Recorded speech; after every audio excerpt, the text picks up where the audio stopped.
I dream of a digital India where quality education reaches the most inaccessible corners driven by digital learning. I dream of a digital India where quality healthcare collaborates right up to the remotest region powered by e-healthcare. I dream of a digital India where farmers are empowered with real-time information to the connected with the global market. 5 साल पहले हमने सपना देखा था। राजू सिर्फ इसलिए कतार में नहीं लगेगा क्योंकि वो ऑफलाइन है। संदीप सिर्फ इसलिए पढ़ाई नहीं छोड़ेगा क्योंकि कॉलेज पहाड़ के उस पार है।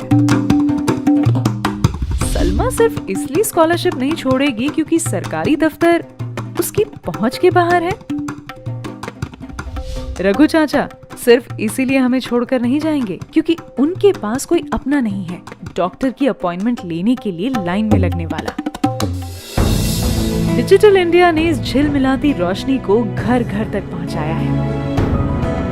कहीं पर बेटा, कहीं पर साथी, तो कहीं पर सारथी का फर्ज निभाया। एक मोबाइल फोन और एक बैंक खाता, इन दोनों ने मिलकर देश से बिचौलियों का कल्चर हटाया और देश का बेहिसाब समय, पैसा और ईंधन बचाया। Digital India is designed to empower ordinary Indians with the power of technology. Digital India is more for the poor and underprivileged. Digital India is designed to bridge the digital divide between digital haves and digital have-nots. इन 5 सालों में देखिए, करोड़ों आंखों ने पहली बार bank passbook का दर्शन पाया। एक एक खाता न जाने कितने परिवारों में उम्मीद की किरण ले आया। बड़े बड़े लोग जैसे पीए रखते हैं ना, वैसे ही डिजिटल इंडिया ने हर आम हिंदुस्तानी को अपना डिजिटल पीए दिलाया।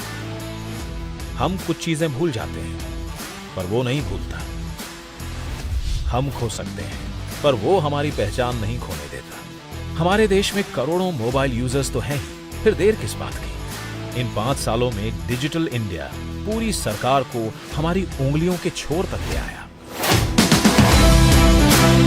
और ई गवर्नेंस बहुत ही तेजी से एम गवर्नेंस में बदलने वाला है। पूरी सरकार आपके मोबाइल फोन में मौजूद होने वाली है, वो दिन दूर नहीं। प्रधानमंत्री के लक्ष्य को पूरा करने देश के 3.5 लाख से अधिक कॉमन सर्विस सेंटर्स और डिजिटल पंचायतें भी जुड़ चुकी हैं। सीएससी के माध्यम से हिंदुस्तान में एक नया सेल्फ हेल्प ग्रुप मूवमेंट पैदा करना चाहता हूं और आप देखेंगे गांव में कितना बदलाव होगा। एक एक करके हमारे 6 करोड़ ग्रामीण लोग साक्षर बन रहे हैं। कैश की जगह यूपीआई ने ले ली है। बेईमानी की जगह ईमानदारी और पारदर्शिता ने ले ली है और अलग अलग टैक्सेस की जगह ले ली है एक ही टैक्स ने। कमाल है ना, न कोई सिफारिश, न कोई पहचान, फिर भी आज छोटे से छोटा व्यापारी भी ऑनलाइन आता है और सरकार के साथ बड़ी बड़ी डील करके जाता है। कमाल है ना, न कोई पापड़ बेलना, न किसी के आगे हाथ फैलाना, फिर भी किसान बस मोबाइल पर उंगलियां घुमाता है और फसल के बढ़िया दाम ले आता है। खुद जमीन का डॉक्टर नहीं है, फिर भी जमीन की सेहत जान पाता है। सेहत तो इनकी भी संवर रही है, जेब में 1 पैसा भी ना हो तो भी बड़ी से बड़ी बीमारी इनका कुछ नहीं बिगाड़ सकती। भारत का गरीब आयुष्मान हो रहा है।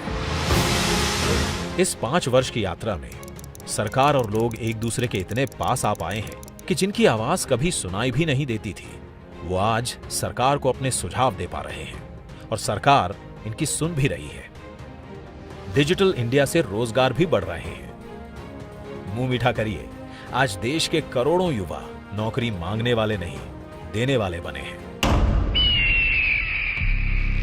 पर आज रात 12 बजे से पूरे देश में, ध्यान से सुनिए, संपूर्ण देश में संपूर्ण लॉकडाउन होने जा रहा है। जब हमने इंडिया को डिजिटल बनाने की मुहिम छेड़ी, तब कहां पता था कि एक दिन कोरोना की महामारी हमारे सामने कई बड़ी चुनौतियां लेकर आएगी।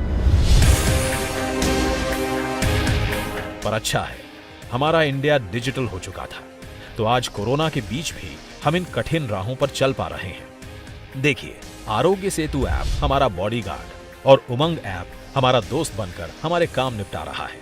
सरकारी कर्मचारी दफ्तर नहीं जा पा रहे थे, तब घर से ही ई ऑफिस चला रहे हैं। इतने कठिन हालातों में भी न लाभार्थियों का लाभ रुका है, न बच्चों की पढ़ाई लिखाई। स्वयं प्रभा, स्वयं और डीटीएच टीवी के अनगिनत शिक्षा चैनल्स पर आपके लिए ढेर सारे कोर्सेज उपलब्ध हैं। कोरोना में घर से बाहर ना निकलना पड़े, इसलिए आपके फोन पर ही डॉक्टरों का परामर्श भी संभव है।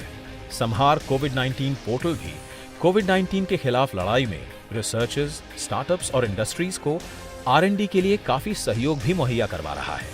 प्रधानमंत्री जी के शब्दों में कहें तो आज भारत सही मायनों में आत्मनिर्भर बन रहा है।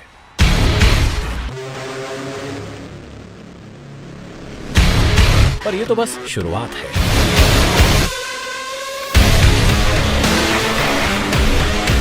आने वाले समय में भारत उभरती टेक्नोलॉजी जैसे कि artificial intelligence, blockchain analytics, VR, drone जैसे वैश्विक क्षेत्रों को बढ़ावा देगा। इसके लिए भारत सरकार ने नेशनल AI पोर्टल भी शुरू कर दिया है। मोबाइल फोन एवं कंपोनेंट के निर्माण के लिए 50,000 करोड़ के प्रोडक्शन लिंक्ड इंसेंटिव यानी PLI की योजना लाई गई है। साथ ही 2014 में देश में सिर्फ 2 मोबाइल प्रोडक्शन यूनिट थे, जो आज बढ़कर 260 से ज्यादा हो गए हैं। इसके अलावा इलेक्ट्रॉनिक मैन्युफैक्चरिंग को बढ़ावा देने से आने वाले दिनों में देश में रोजगार का सृजन होगा और हमारा भारत इलेक्ट्रॉनिक उत्पादों को निर्यात भी करेगा।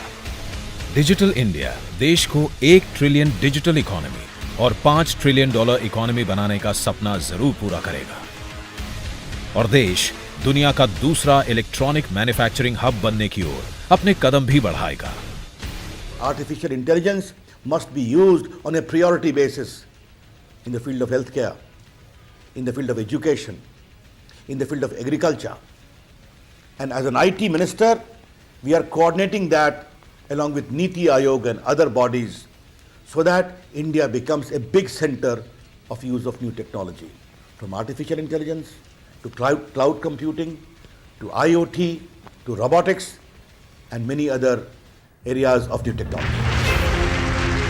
वो दिन दूर नहीं जब सुरेश आर्टिफिशियल इंटेलिजेंस से अपना घर चला रहा होगा और नैना ड्रोन टेक्नोलॉजी से अपना करियर बना रही होगी।